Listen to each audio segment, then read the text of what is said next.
আমি আপনাদের অনুরোধ করছি, কেউ ভয় পাবেন না।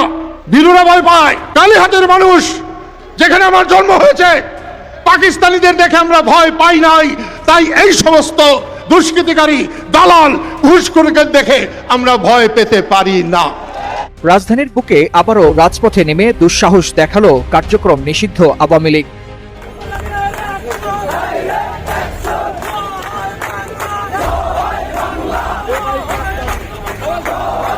আগামী নির্বাচনে শেখ হাসিনাকে অংশ নেওয়াতে আওয়ামী লীগের নেতা কর্মীদের সাথে রাজপথে কঠোর অবস্থানে নামলেন কাদের সিদ্দিকী। তার মতে পাকিস্তানি হানাদার বাহিনীর চাইতেও বড় স্বৈরাচার হলো ডক্টর ইউনূস। আওয়ামী লীগকে নিশ্চিহ্ন করার জন্য তিনি এবং তার উপদেষ্টারা উঠে পড়ে লেগেছে। ৭১ আমরা পাকিস্তানিদের দেখে যেমন ভয় পাইনি, ঠিক তেমনি বর্তমানে ইউনূসের স্যালাপোলাদের দেখে আমরা ভয় পেতে পারি না। বর্তমান দেশে যে সকল অরাজক পরিস্থিতি সৃষ্টি করছে ইউনূস সরকার, সেগুলো আমরা কোনো মতেই মেনে নিব না। আগামী নির্বাচনে নৌকাকে বিজয়ী করতে আমাদের সকলকে একজোট হয়ে রাজপথ দখলে নেমে পড়তে হবে।